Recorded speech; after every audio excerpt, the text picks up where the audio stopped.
Sergeant Jake Morrison crouched behind a twisted metal beam, his rifle ready. The planet Kepler 442b stretched out before him like a graveyard of broken machines. Strange purple rocks jutted up from the ground like broken teeth.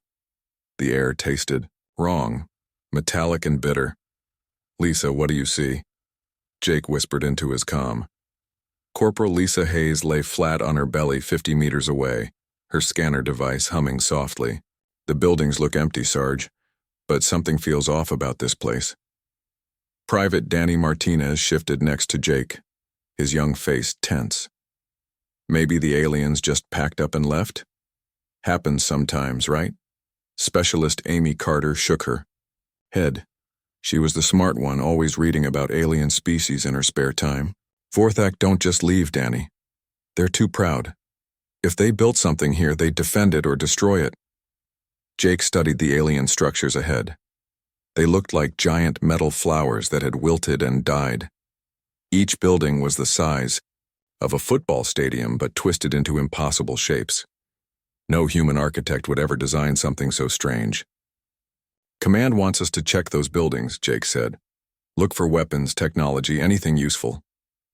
The 4 soldiers moved carefully across the rocky ground. Their boots crunched on loose stones. Every shadow could hide an enemy.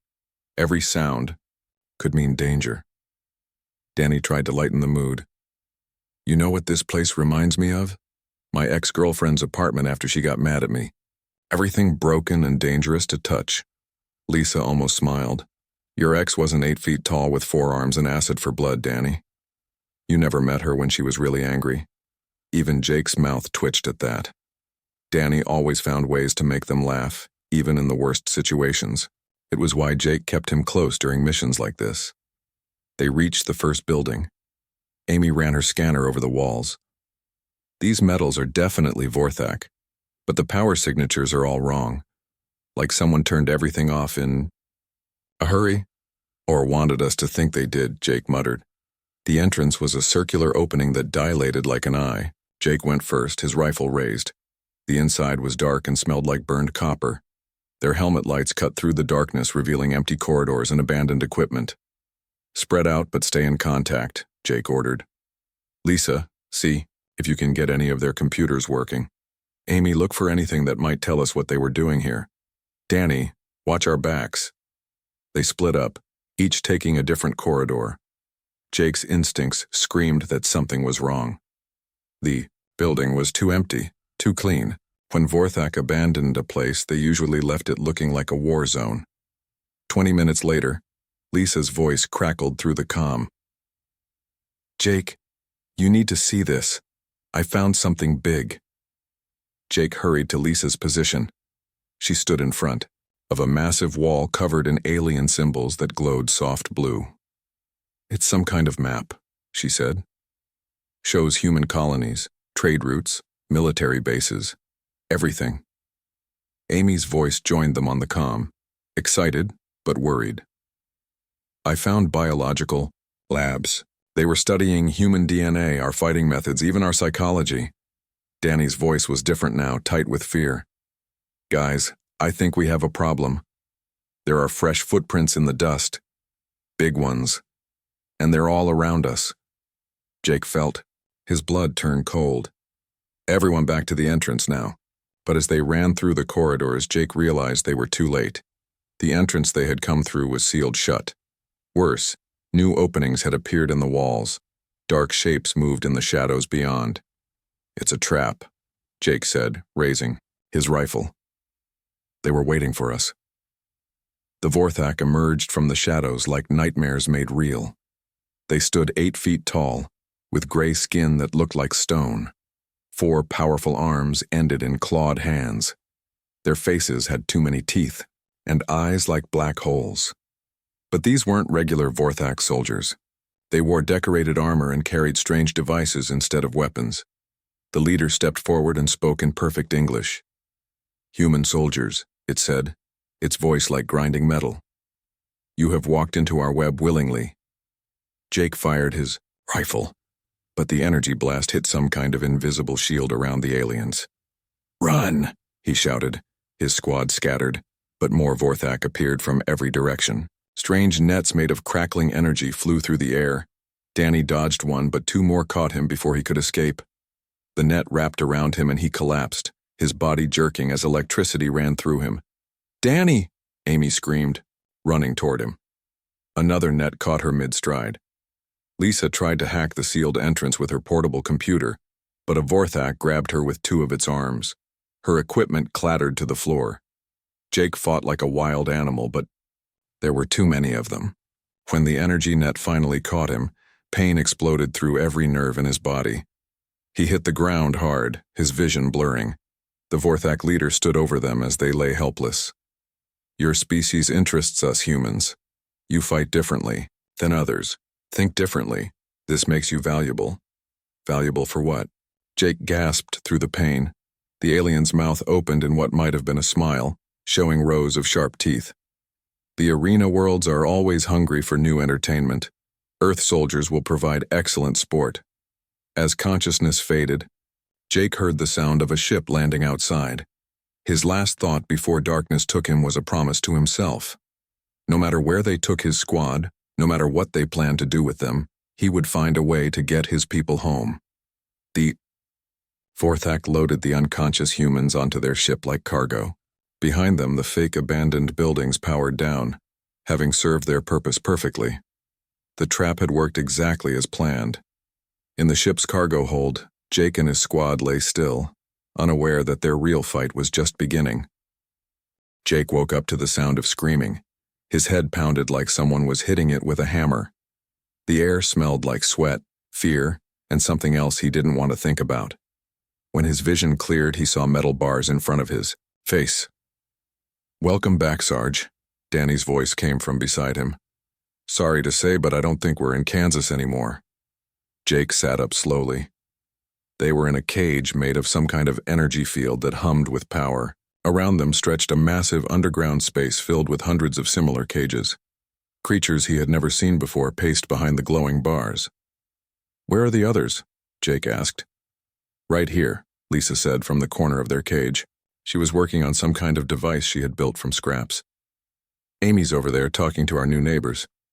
Jake looked where Lisa pointed. Amy crouched near the energy bars, making strange clicking sounds at a creature in the next cage.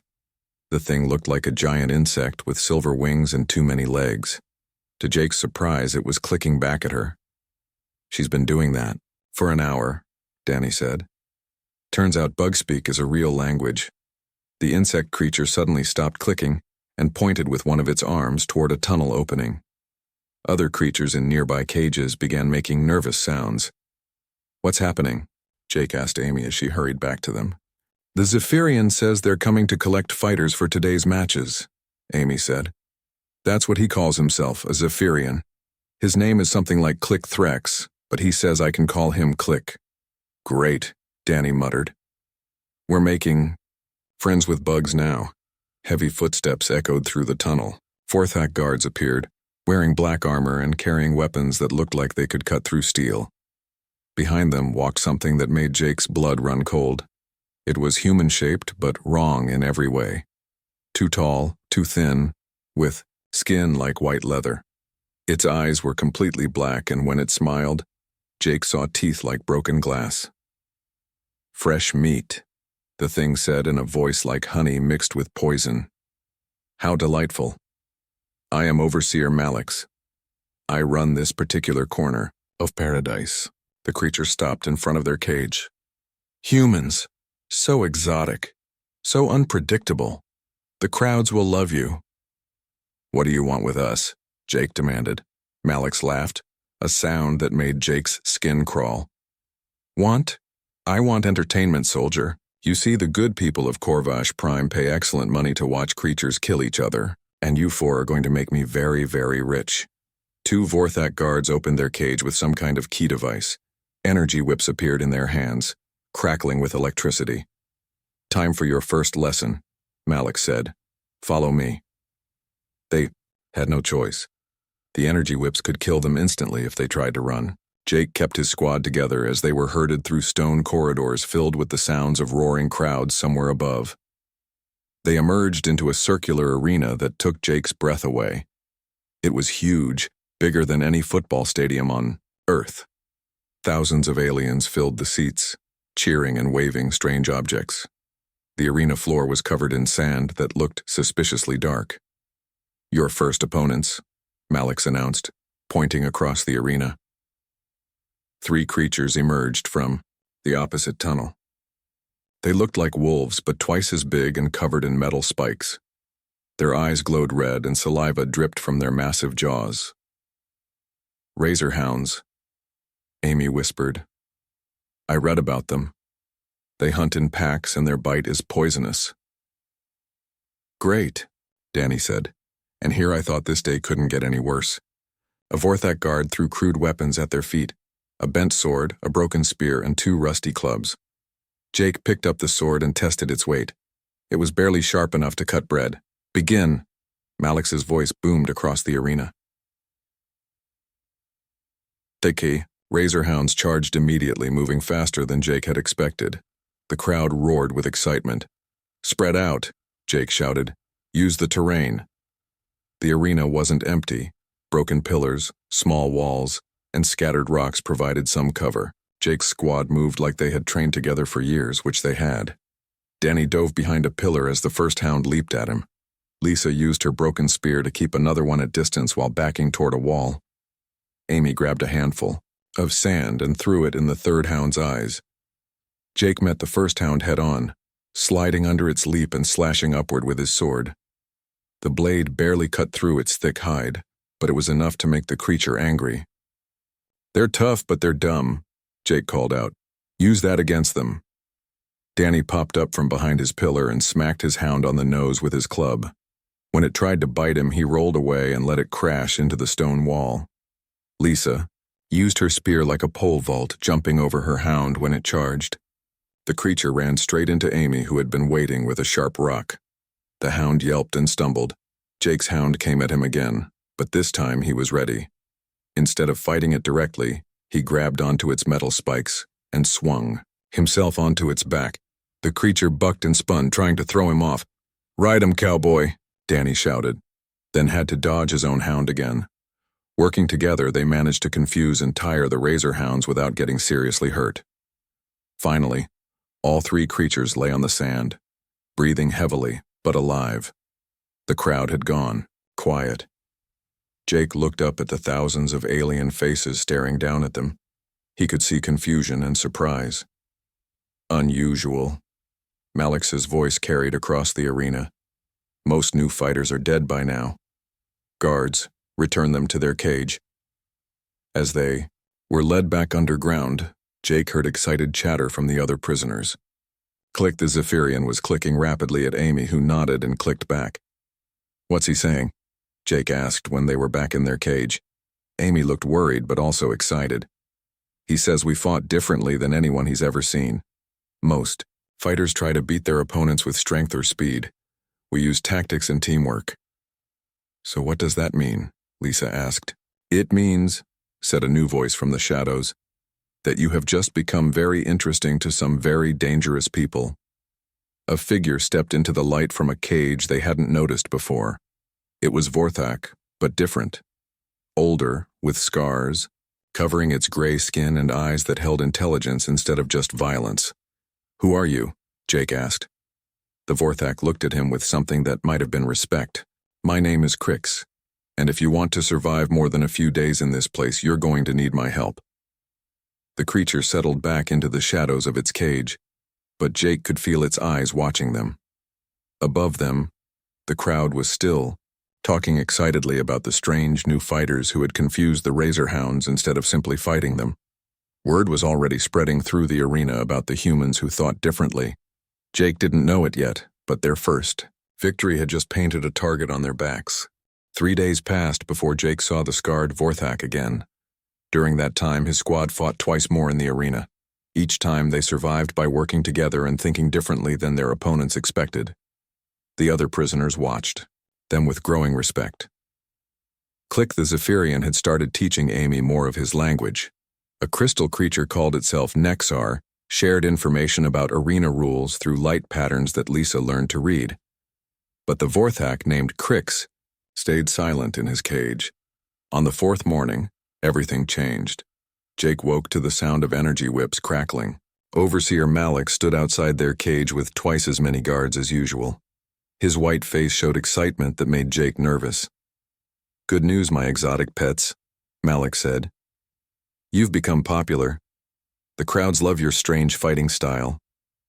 So today we have a special treat." More guards dragged something toward their cage. It was another prisoner, barely conscious and bleeding from several wounds. When they threw him into the cage, Jake saw it was Crix. "Your new roommate," Malix laughed. "Former Commander Crix of the Vorthak Third Fleet. He lost a very important political match yesterday. Now he gets to share accommodations with lesser species."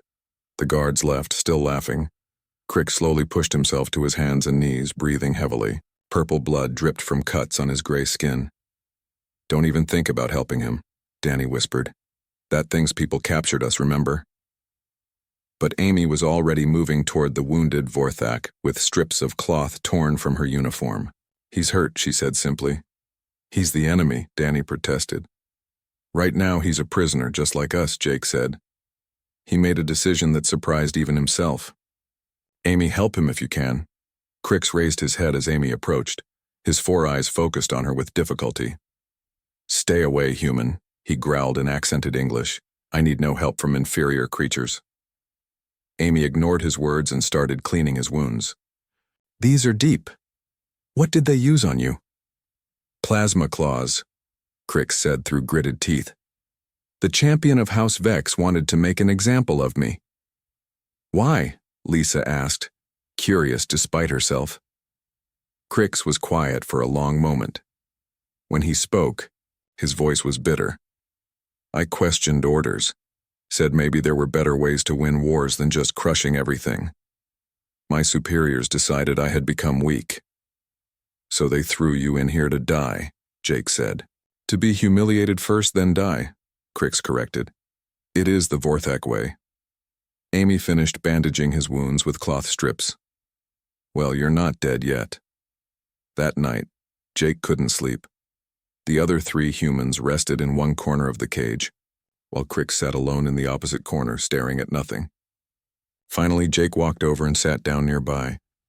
"What's a political match?" he asked quietly. Crix glanced at him. "Vorthak leaders settle disputes through combat. Winner gets to be right. I lost, so my ideas about strategy and warfare were proven wrong."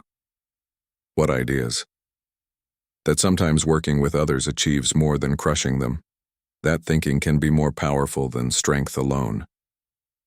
Crix made a sound like bitter laughter. "Watching you humans fight showed me I might have been right after all." Jake studied the alien's scarred face. "You've been watching us?" "Everyone has been watching you. You fight like no species we have ever seen. Most creatures here rely on natural weapons, size, or speed. You use your minds." "It's called tactics," Jake said. "I know what tactics are, human. I was a military commander for 50 years, but your tactics are different. You make your weaknesses into strengths." Before Jake could respond, alarms started blaring throughout the prison area. Emergency. Lights bathed everything in red. Guards came running from multiple directions, shouting orders in the Vorthak language. "What's happening?" Amy asked, waking up. Crix was suddenly alert, listening to the guards' shouts. "Prisoner revolt in Section 7. Some of the Nexari have broken free and are trying to reach the surface." "Good for them," Danny said. "No." Crix shook his head. "They will never make it. The guards will kill them all, then punish the rest of us for their escape attempt." As if to prove his point, the guards began moving toward their cage with energy weapons drawn. Malix appeared again, his white face twisted with anger. "Lockdown procedures," Malix announced. "All prisoners back against the far walls. Anyone who moves gets shot." But as the guards approached their cage, something went wrong. One of the guards' weapons sparked and exploded in his hands. He screamed and fell backward. In the confusion, two more guards fired their weapons accidentally, hitting the power generator for several cages. Energy barriers flickered and died. "Now!" Crix shouted, surging to his feet despite his injuries. Jake didn't hesitate. He trusted his instincts and followed the Vorthak's lead. His squad moved with him as they rushed the confused guards. Danny tackled one guard while Jake grabbed an energy weapon from another. Lisa used her technical skills to keep the broken power generator from restarting. Amy helped Crix, who was fighting two guards despite his wounds. It was over in seconds. 5 guards lay unconscious or stunned. Their weapons were now in the hands of prisoners. "This way," Crix said, leading them toward a maintenance tunnel Jake had never noticed. "I learned the layout during my time as a commander here." "You were a commander here?" Lisa asked as they ran through narrow passages. "Before, I was a prisoner. This was my posting for 3 years. I know every tunnel, every weakness." They emerged in a storage area filled with abandoned arena equipment. Broken weapons, old armor, and discarded technology lay everywhere. "Why are you helping us?" Jake asked as they caught their breath. Crix looked at the 4 humans who had just fought beside him against his own species. "Because you showed me something I had forgotten. That enemies can become allies when they have a common goal." "What goal is that?" Amy asked. "Survival," Crix said simply. "And maybe, if we are very lucky and very smart, freedom." Alarms were still blaring in the distance. Soon the guards would organize search parties. They had maybe an hour before this. Hiding place would be discovered, so what do we do now? Danny asked. Jake looked at his squad, then at the scarred Vorthak who had just risked everything to help them escape. The situation was impossible. They were trapped on an alien world, surrounded by enemies, with no weapons and no way home. But they were alive, they were together, and now they had someone who knew how this place worked. "Now," Jake said, "we plan." Crix showed his teeth in what might have been a smile. "I was hoping you would say that, human, because I have been planning for a very long time." Outside their hiding place, the search for escaped prisoners continued. But for the first time since their capture, Jake felt something other than despair. He felt hope. 2 weeks had passed since their escape and recapture. Jake's ribs still ached from the beating the guards had given them when they were caught. But their punishment had been lighter than expected. Malix needed them alive for the arena.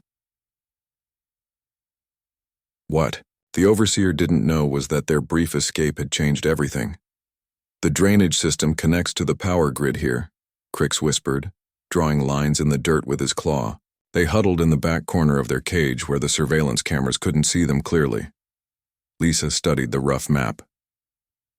"If we could overload the main power coupling, it would shut down security for maybe 10 minutes.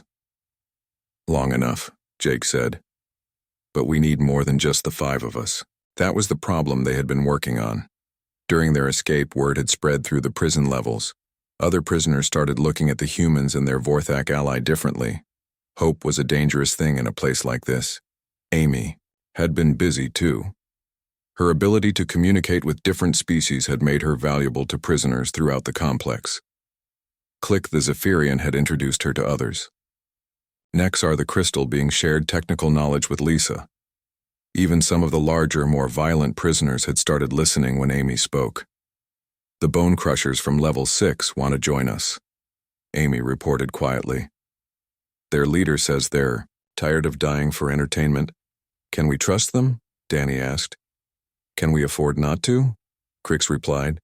"We need numbers if this is going to work." Jake made his decision. Set up the meeting.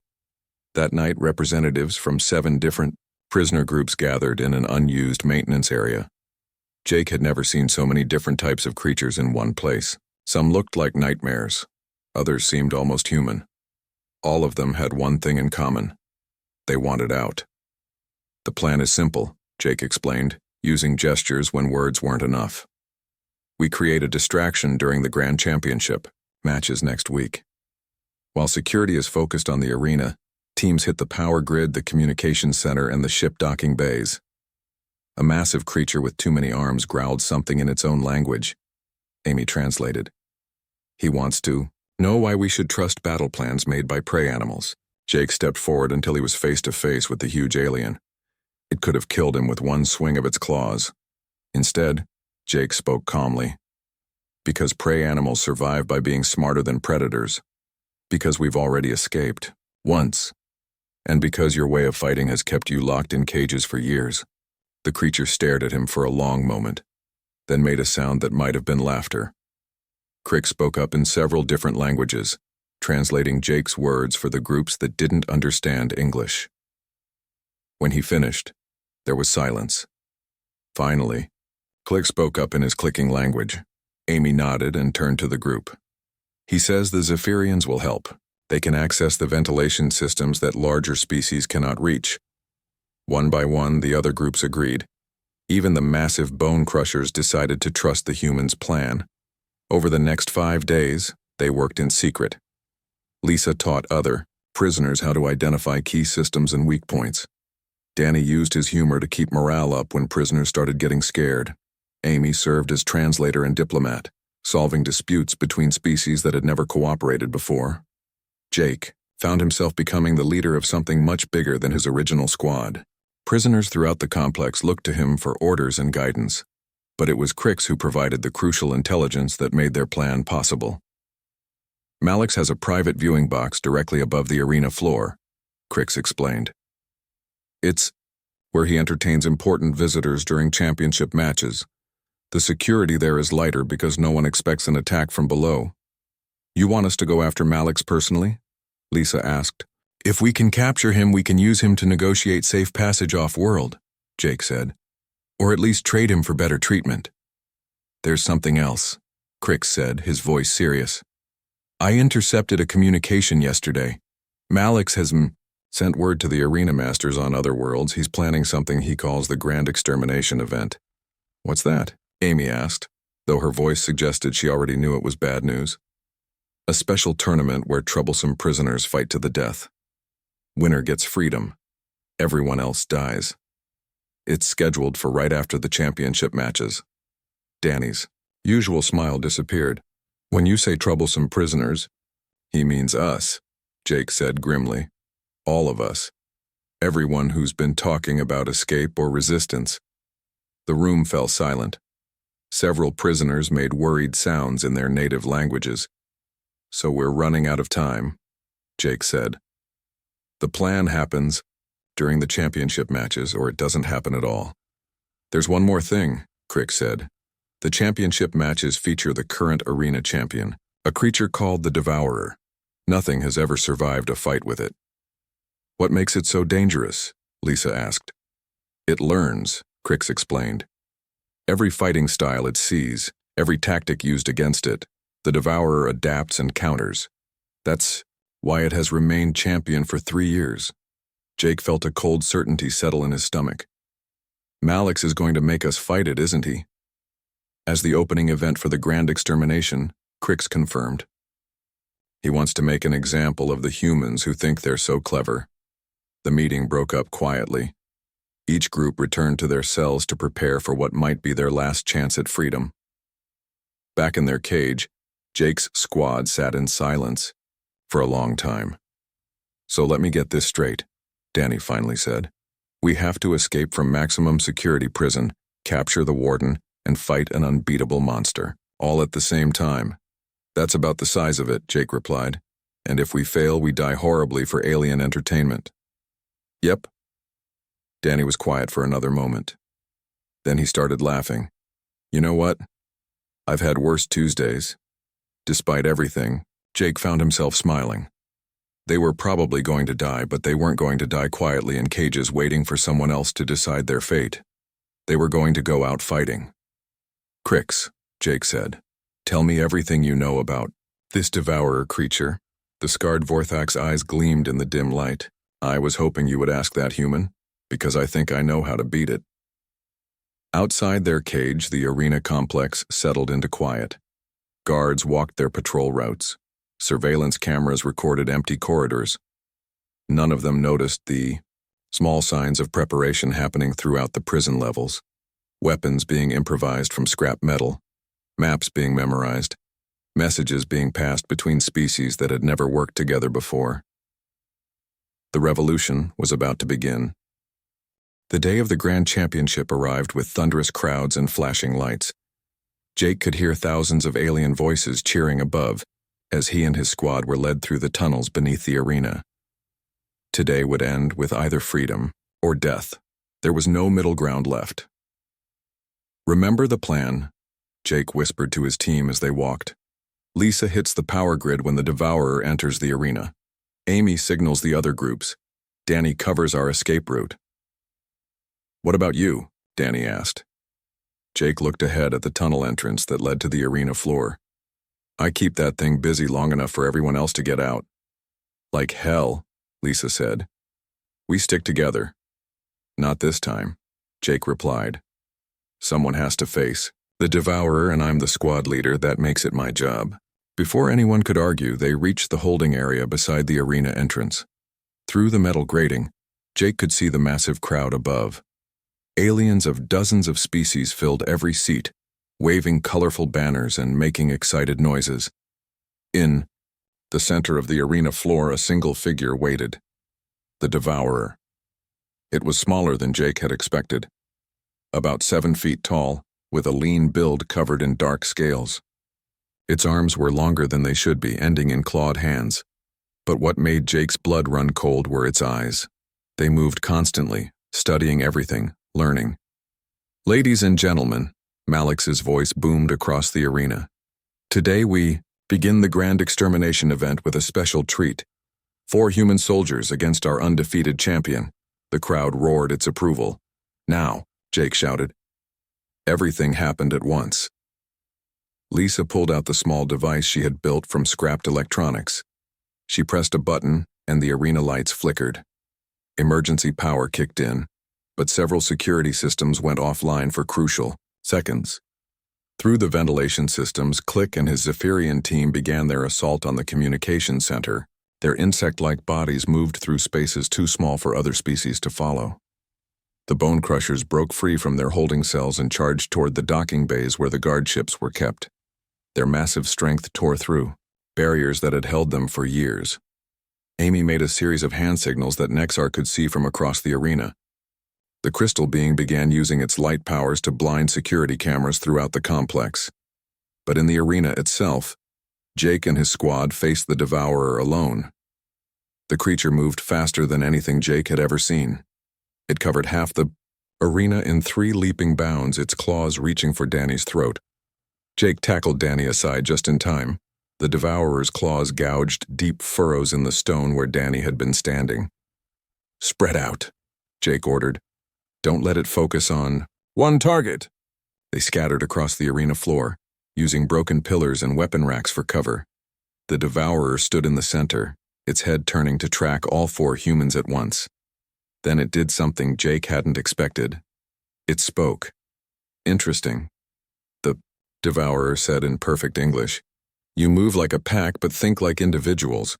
Most species do one or the other." Jake kept moving, circling the creature while looking for weaknesses. "Most species haven't had to fight for survival on Earth." "Earth," the Devourer repeated. "Yes, I have heard of your world. A place where the weak prey survives by becoming clever." It lunged at Lisa, who rolled behind a fallen column. Its claws shattered stone like glass. "But I am clever too," the Devourer continued. "I learn from every fight. Your tactics are already known to me." To prove its point, the creature suddenly changed direction mid-leap, catching Amy as she tried to flank it. Its claws wrapped around her throat. "Amy!" Danny shouted, running toward them. "Don't!" Jake yelled, but it was too late. The Devourer caught Danny with its other arm, lifting both humans off the ground. Its strength was incredible. "Now I have 2, it said calmly. "Soon I will have all 4.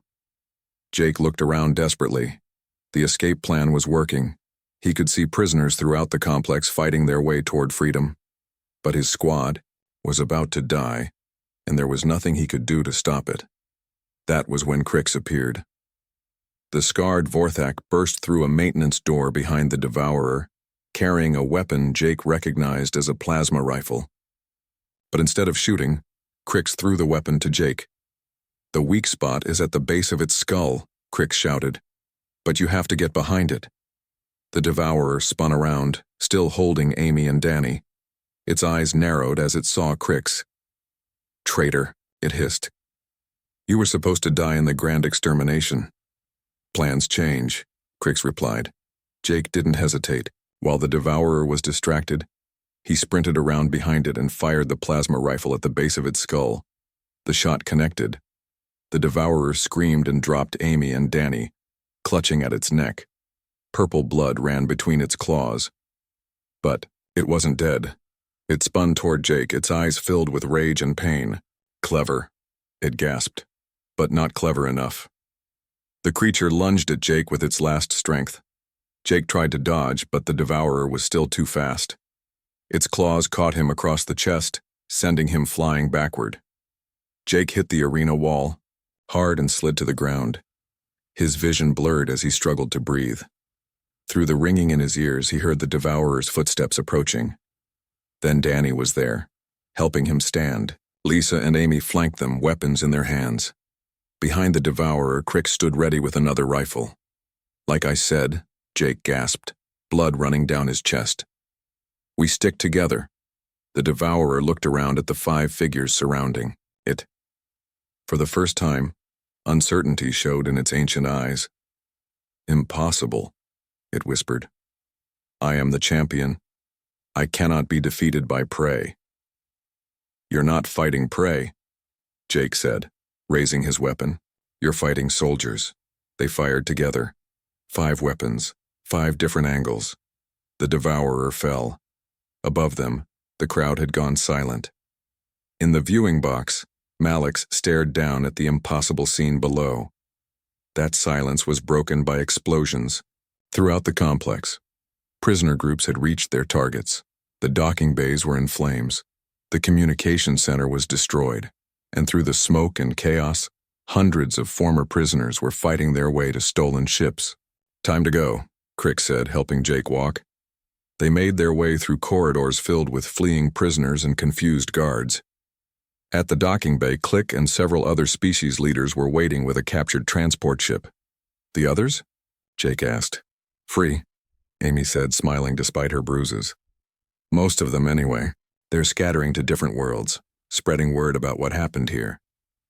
As their ship lifted off from Corvash Prime, Jake looked back at the burning arena complex. Somewhere down there, Malix was probably screaming at his guards about escaped prisoners, but Jake wasn't thinking about revenge. He was thinking about home. So what now? Danny asked as they entered hyperspace. Now, Jake said, we go back to Earth. We tell them what we learned out here. What did we learn? Lisa asked. Jake looked at his squad, then at Crix, who had given up his own freedom to help them escape. That enemies can become friends, that thinking beats strength, and that humans aren't the only species that wants to be free. Crix made a sound that might have been agreement. Your people will need to know about the gladiator worlds. Other species will want justice for what was done to their people. Then we'll give it to them, Jake said simply. The ship flew on through space, carrying former prisoners toward new lives and new battles. Behind them, the legend of the humans who had broken the arena was already spreading across the galaxy. Some stories end with victory, others end with hope. This one ended with both.